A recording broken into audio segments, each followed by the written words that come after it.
What it do, family and friends? Welcome back to the Church of Black Power. If you are not subscribed, go ahead and hit that subscribe button along with the notification bell so you can be notified whenever these videos drop. Make sure you hitting that like and share button so we can beat up the algorithm together so we can get this message out to the ears that need to hear.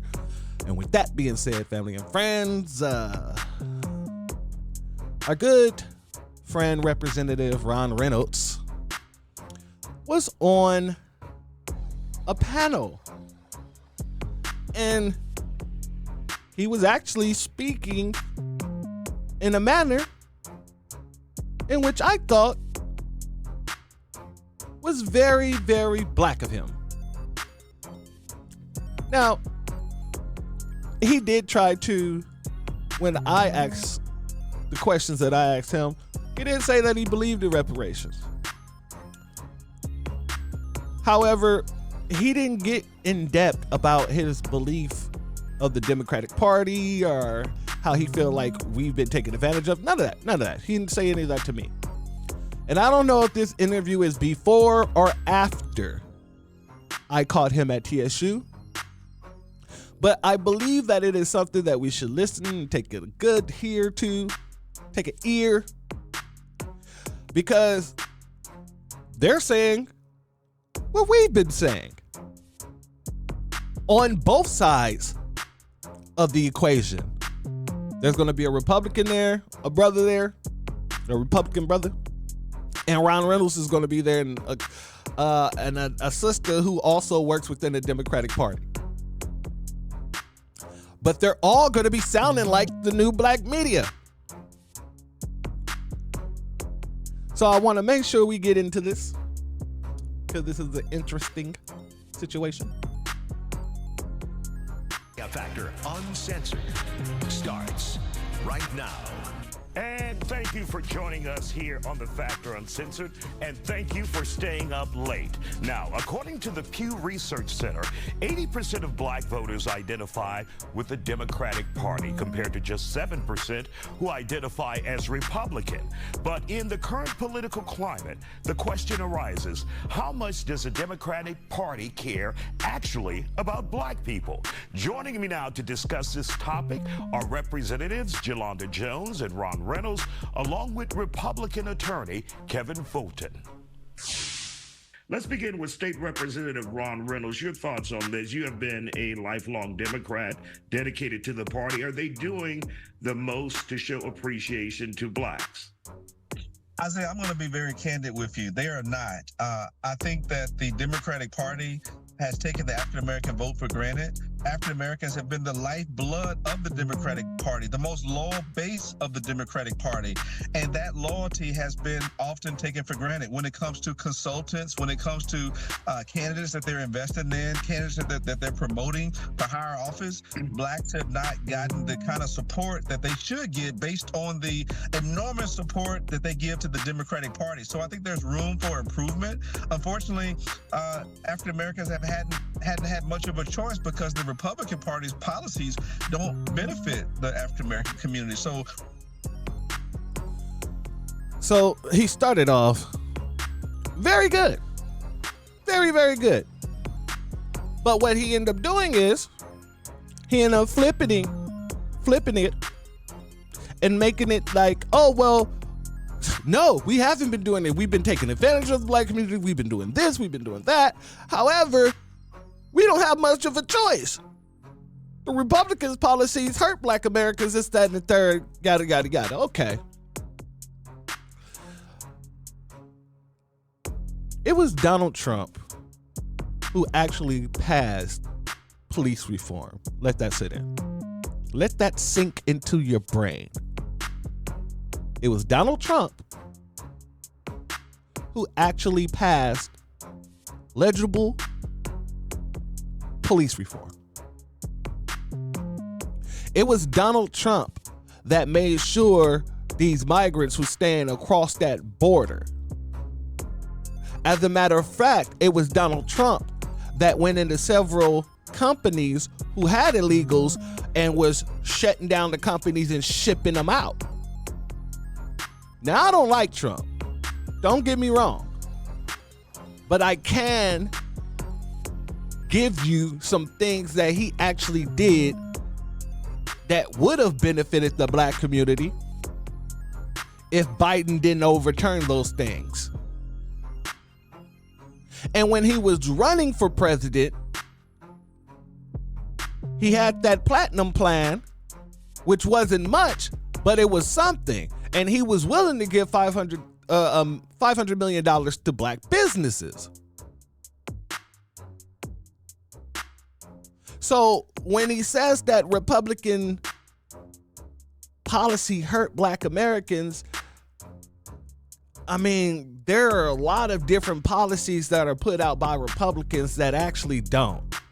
It actually benefits us, not in the way of it directly benefits us, but there are policies that have been put on the books by Republicans that were beneficial, if I'm being honest. But what we're seeing right now is that the Republicans, it really doesn't matter because the Democrats are becoming more Republican than the Republicans when it comes to black America. How do you out-Republican the Republican? How? And this is the problem. And this is why we hold their feet to the fire. When you get in front of a politician, you let them know, hey, this is the agenda. What are you doing to push this agenda that we said was the agenda? Not what you guys are saying the agenda is, what we say the agenda is. What are you guys doing to push it forward?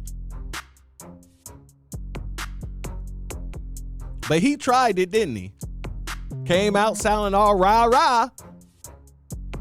And then all of a sudden, it became, well, at this point, we don't have no choice.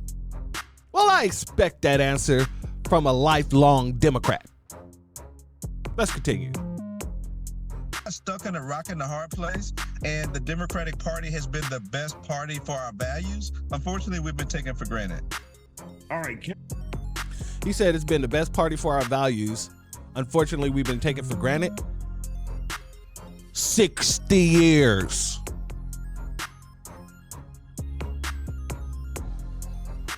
Let that sink in. 60 years. Black Americans have been voting Democrat majority. And for 60 years, look at all the Democratic-led states. I know. I come from one. Just because I'm in Texas does not mean I'm a Texan. I come from California, where the black community was destroyed through illegal immigration and gentrification. Where the black community was destroyed due to gentrification and illegal immigration. All the black folks who moved out of Los Angeles, pushed out more like it, and all the illegals was pushed in. And black Americans, they leave Los Angeles, they go maybe more north, a little more north, sometimes a little more south. Go from Los Angeles to like Riverside or San Bernardino, Blythe, Temecula. And they start pushing those illegals that way. This is what's happening. But he wants you to believe that the policies of the Democrat is way better than the policies of the Republican. I don't think so. I think you're both trash. I think you're both trash. Are you asking yourself why hasn't more African Americans or blacks investigated or looked into conservative groups like you're part of or Republican Party? Yeah, I think a lot of it is just the brainwashing that goes on when it comes to being black and growing up in black communities in black neighborhoods.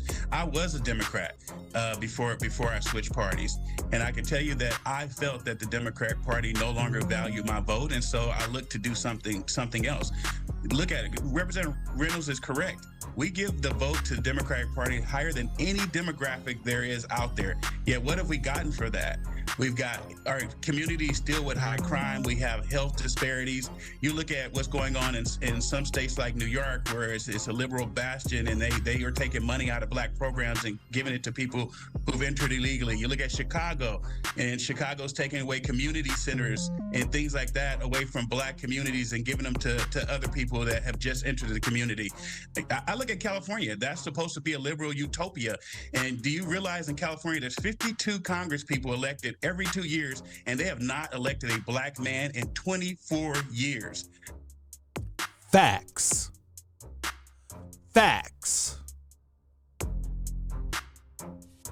As a person who came from California, facts.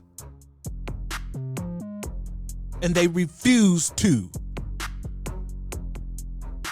They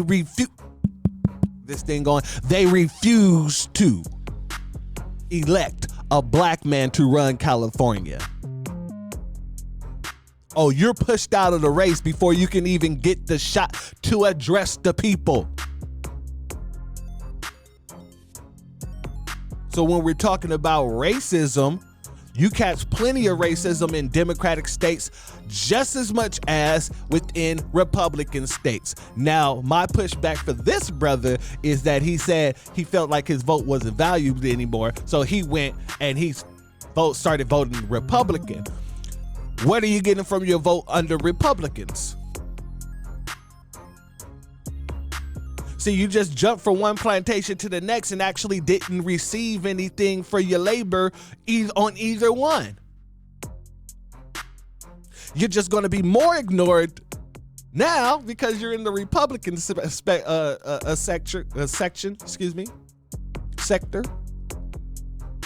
And you know how they get down when it comes to black men.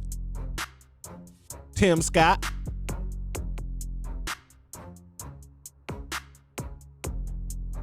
See, we gotta be smart about these type of things. We have to be smart about these things. Voting is an exchange. What does that mean? Well, think of it like an exchange program. When you send your child abroad, what do?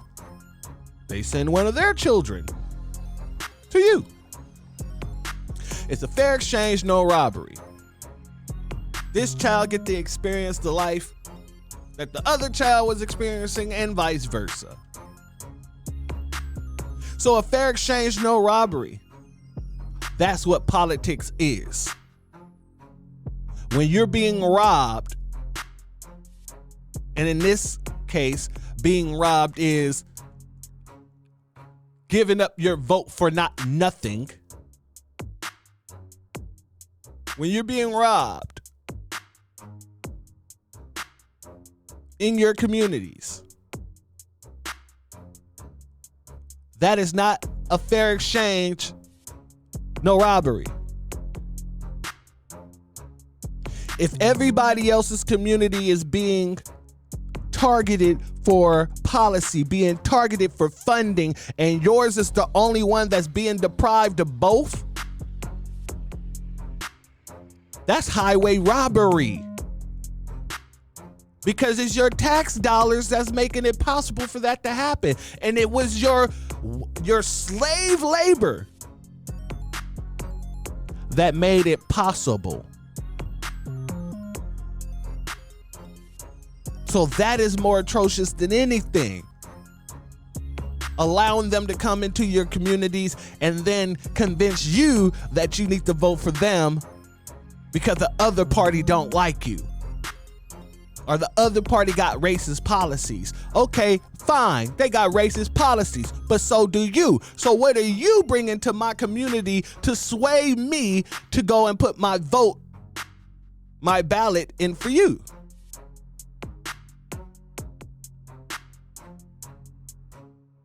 That is unbelievable. And the reason why is because they feel like they don't have to do anything for black people because they are going to get the vote at a high level regardless of what they do.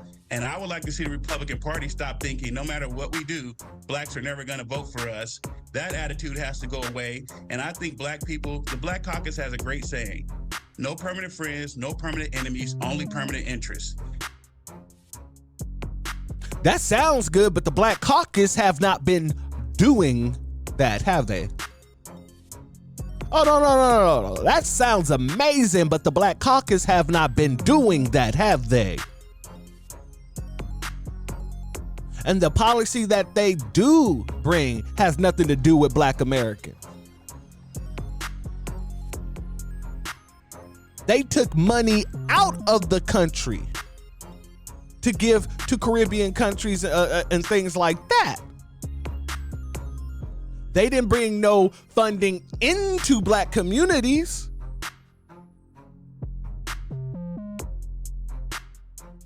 You see what I'm saying? So in theory, that sounds great. But in practice, that's not happening. Put our interests out there and make both parties try to gain the vote. State Representative Jolanda Jones, let's bring you into this conversation. Hearing what Kevin Fulton had to say as a conservative, why haven't you considered the Republican Party as a state-elected Democrat? So when you look at the things that the Republican Party votes for in the House, they literally pass legislation that is not good for black people. So what I try to do is to... Like what? You can't make a blanket statement like that and not give an example. Okay? Several examples. Because you work in a house, so you're able to see all the bills that come through. And don't go off and say Roe v. Wade, because it's already come out that most black women aren't really concerned with Roe v. Wade, because that more affects white women. So a lot of black women are waking up to this notion of my body, my choice. Well, it's only your body, your choice when you're a white woman.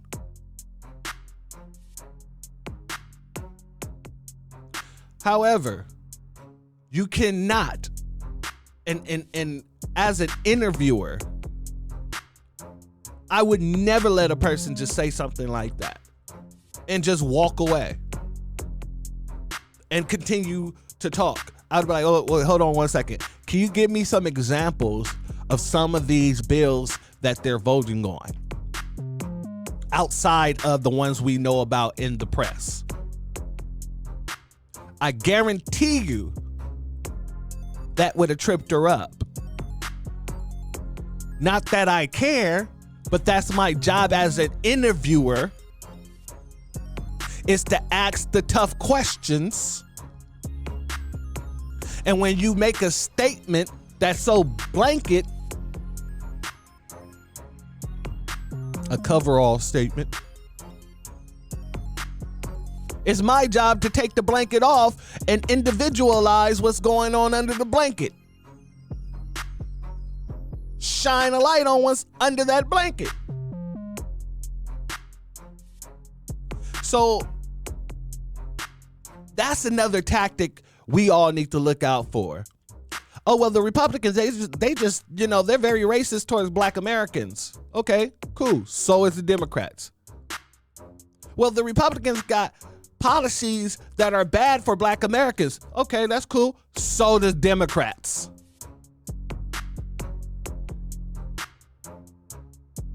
Biden's flying in 30,000 illegals per month. 30,000 illegals are being flown in by your president, Joe Biden, a month.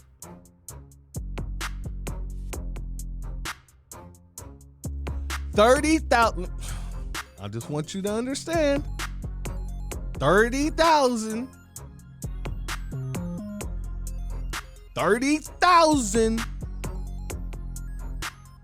illegals a month. That is 360,000 per year. Not including the people who are participating in this asylum fraud by the millions, and not including the getaways by the million.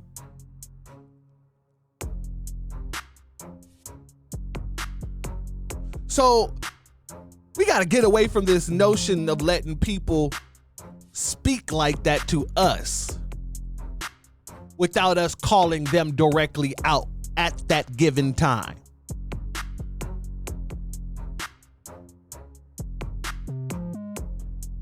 The Democratic Party and push the party to do better. I think a perfect example of how black people aren't supported by the Democratic Party as they should is to look at elections 2 years ago. The only Democrats, I'm gonna say that again, the only Democrats that lost in the last elections were black Democrats with black sounding names. Fair point. That is a fair point. Why is it that the only Democrats that didn't really have support from the party in the way they should have were black Democrats? I mean, but she knows this, but yet she still remains a Democrat. You don't have to be on one side or the other. Why don't you become an independent? And that goes to what Ron is saying as well. Unfortunately, we have no other choice. We have independent. We have the couch, which most of us this time around will be voting for President Couch. Because unlike Biden and his lie,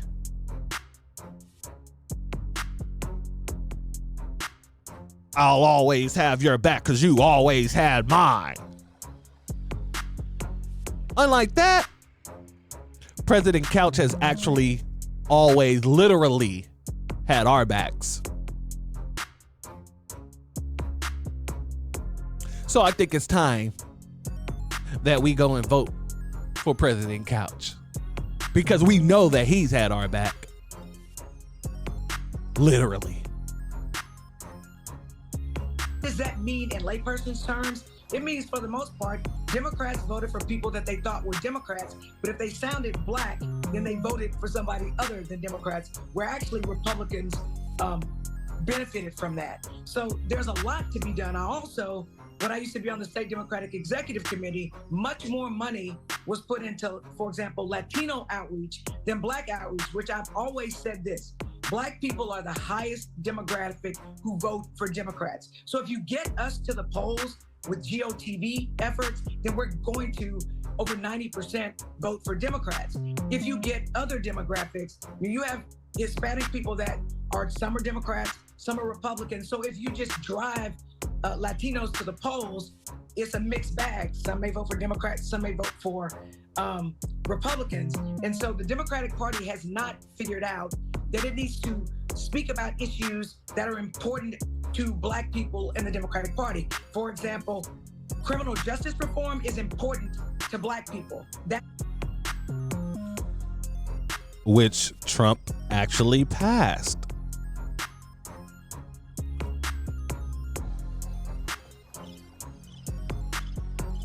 But there's crickets on that. You turn that up so y'all can hear the crickets. It's crickets when it comes to that.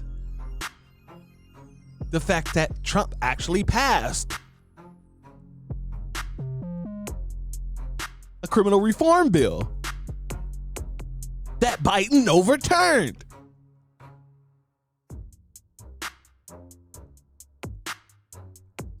Something that will motivate us to come to court. To come to court, to come to the polls, whereas abortion is a bigger issue for not black people. So if all of your messaging is abortion, abortion, abortion, we're entitled to abortion, then some black people will stay home. And so unless and until the Democratic Party leadership starts listening, most black people will stay home. To its black electeds, because we tell them what are black issues, When they start listening to us, I think that Harris County will be solidly Democratic until they start doing that. Right now, you have Republicans who are getting elected citywide, Republicans who are getting elected countywide. When, say, for example, in Dallas County, they figured it out, and they always get Democrats. So Harris County, and actually Harris County and across the country, you hear all the stuff they're saying about Biden and issues that he's talking about that's not motivating black people to come out to vote. So Democrats, we've got to do better. Otherwise, this country is going to be destroyed. Hey, where's the lie in that? I ain't got nothing to say to that. She put that in such elegant words. I know what to say to that. I concur.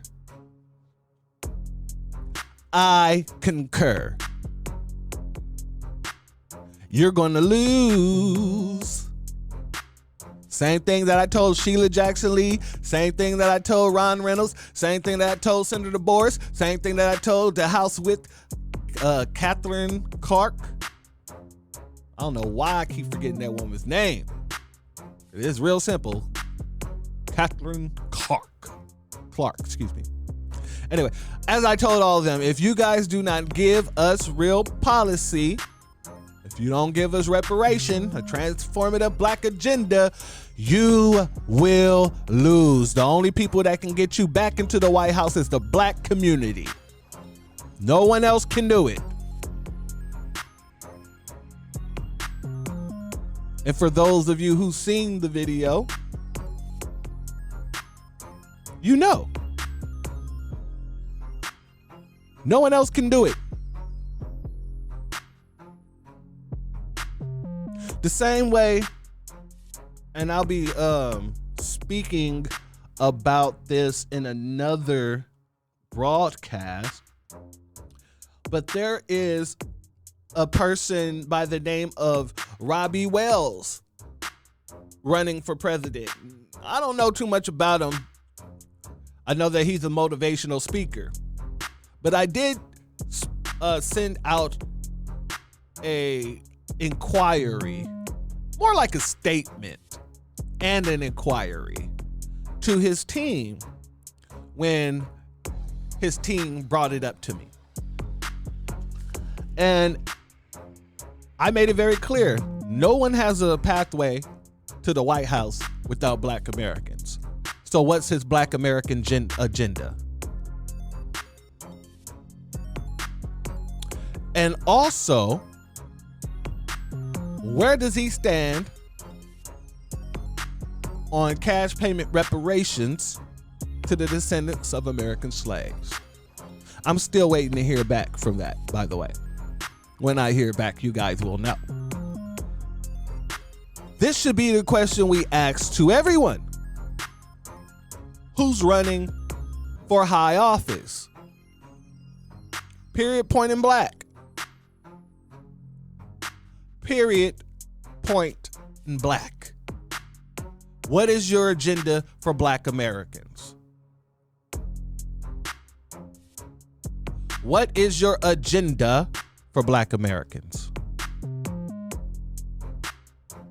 Welcome back to The Factor Uncensored. There isn't just one reason why black people lean towards the Democratic Party. However, there are some key differences between the two parties. Dr. Dietrich von Biedenfeld from the University of Downtown joins us now to discuss the economic factors that will influence voters out there.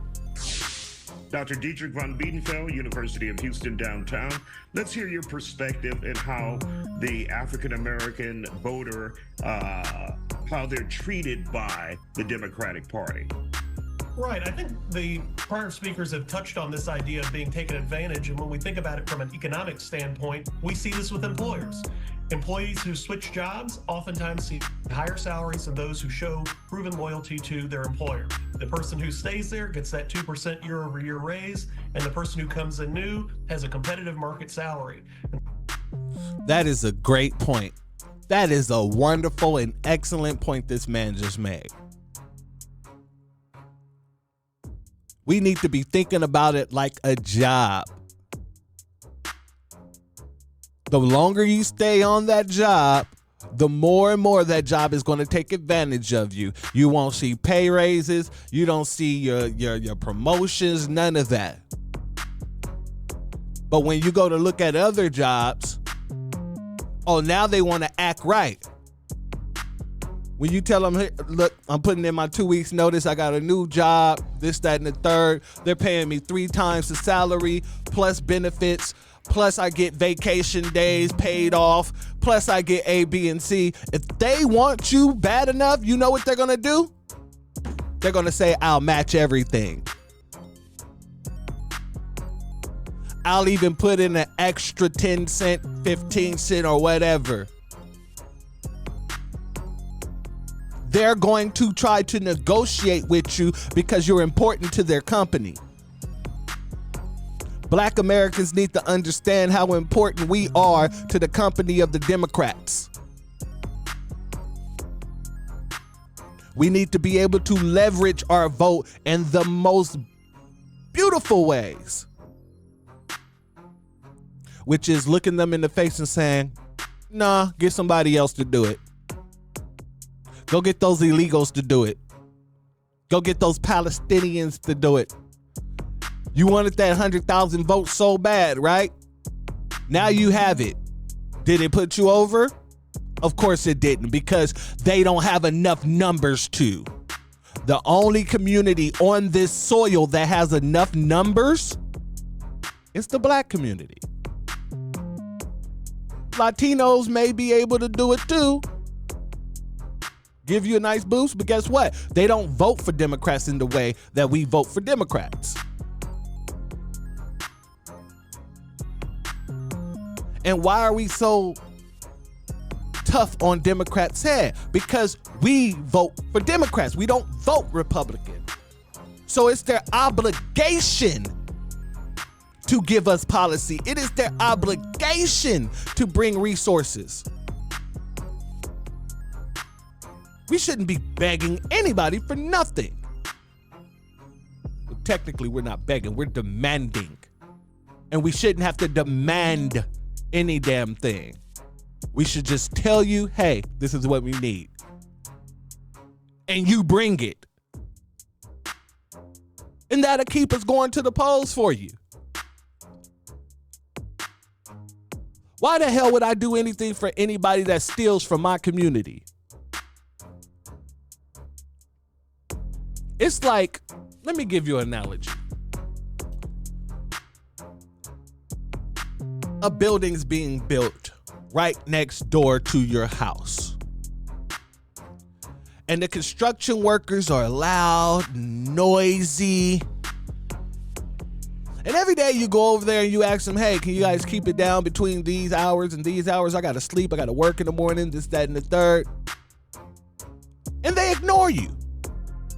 So you're continuously dealing with that problem. You contact your state, you contact the county and everything else, and it becomes a worse problem.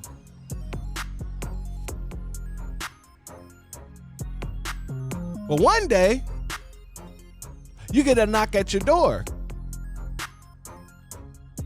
and it's some of the workers from the building that's being built. And then they want to come and ask you if it's okay with you if they can use your water hose, if they can plug up their extension cord in your backyard to further inconvenience you. How does that sound? Would you say, yeah, go ahead, man, plug it on up? Go ahead, take the water hose. Or would you look at that person in their face and say, get the F off of my property?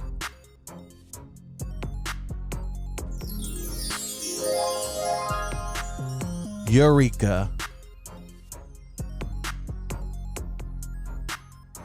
Eureka. So this is what I'm talking about when it comes to politics as well. Let's continue.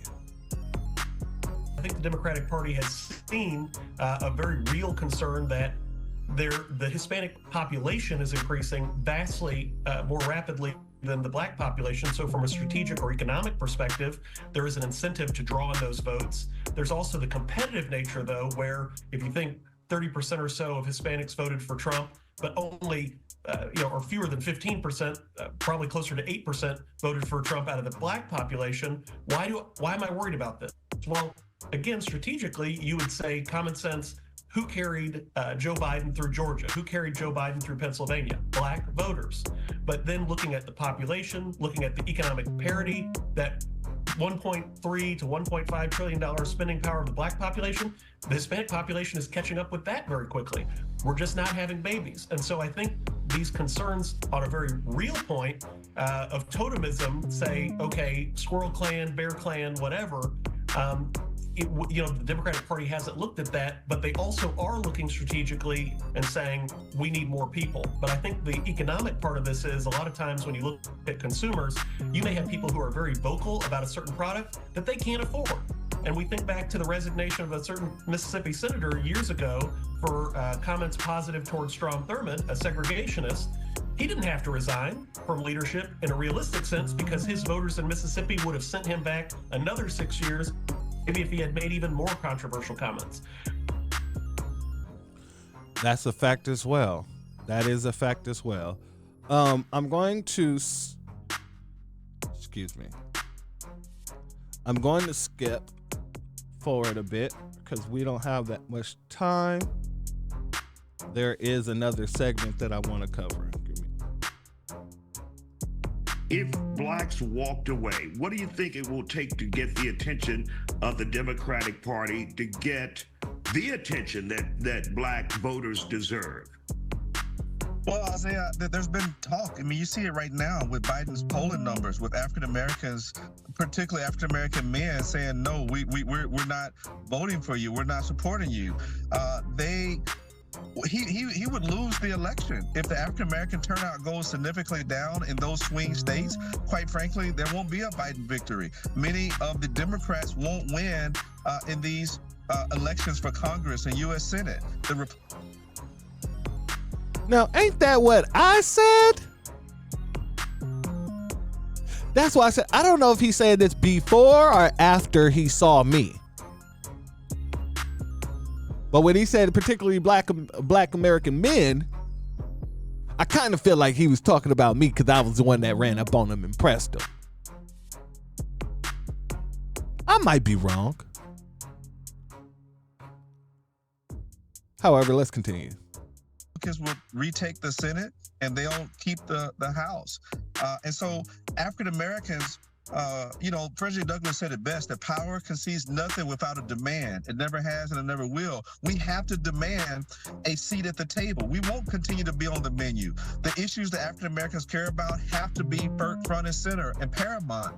And so President Biden, I think we have his attention, but unfortunately, sometimes it takes people losing elections. I don't want that to happen, but unfortunately, that's just the reality of it. I think then it'll be like, oh, I wish we could have, should have. We'll be playing armchair quarterback. So I'm hoping and praying, and I'm imploring upon the Democratic Party. We've done it here at the state level.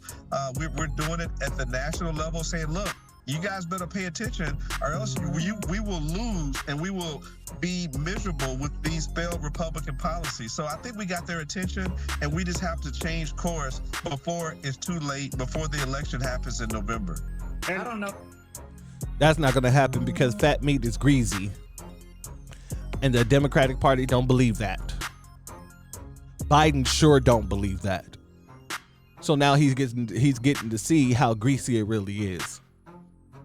Yeah, I don't know that we've gotten their attention, Representative. I just don't think that we have.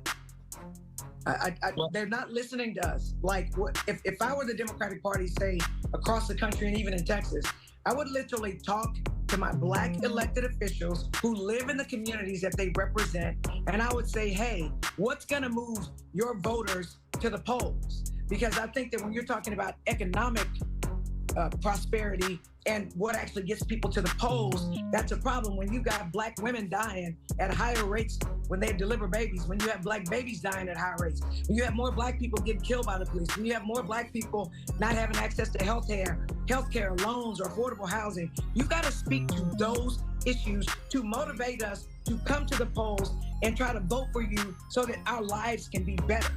And when you are deciding that there are more people because they're having more babies and we have a better chance for them to vote for us, when there's not a history of them voting for us, I think you're going for what is it called? Something in the hand is worth one in the bush. I can't remember what that is. And that's where a bird in the hand is worth one in the bush. We're failing. And I know that myself and Chairman Reynolds constantly and consistently talk to the Democratic Party and say, hey, this is what we need to do. I had this same conversation with Beto O'Rourke when he ran for governor. These things need to be done in order to motivate black people to come to the polls to help Democrats win. And nobody listened to us. I know they didn't listen to me. Well, why should they listen if every time there's an election coming up, blacks complain about what they're not getting, but then they head to the polls and give 90% of their vote to the same party? That's called insanity, ladies and gentlemen, doing the same thing over and over and expecting a different result. Like at some point, there has to be some type of repercussion for not listening, and that hasn't happened yet. So the minute they stay home, or the minute they start looking at policies that are favorable for our Republican Party. Look, you talked about criminal justice reform. Who passed criminal justice reform? A Republican passed criminal justice reform. Trump did. If you don't believe me, look it up. You're a lawyer. Look it up. Criminal justice reform was passed and signed by Trump, who actually pushed it. Funding for historical black colleges. I guess you're going to forget that happened also under Trump. He provided more funding for historical black colleges than any president before.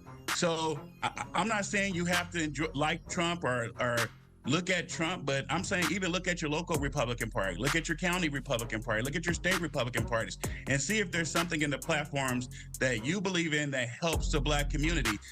Even tax credits for hiring people from low-income areas. That's something that the Republican Party has constantly pushed. He's talking opportunity zones. Gotten resistance from. So all I'm saying is our loyalty should not be to one party. Our loyalty should be to the interests that best serve our community. And if our interests in our communities are not being served by a party, then we have to look at other options rather than saying every time at a 90% rate, we're going to keep going back to that same party. That's it. That's it. And with that being said, family and friends, there's nothing left to say. If you have not hit that subscribe button, and if you're not subscribed, go and hit that subscribe button along with the notification bell so you can be notified whenever these videos drop. Hit that like button, hit that share button, help me beat up this algorithm so we can get this message out to the ears that need to hear it. And please, family, leave me a comment. Let me know what you think of this. Were they speaking facts? Weren't they sounding like the new black media?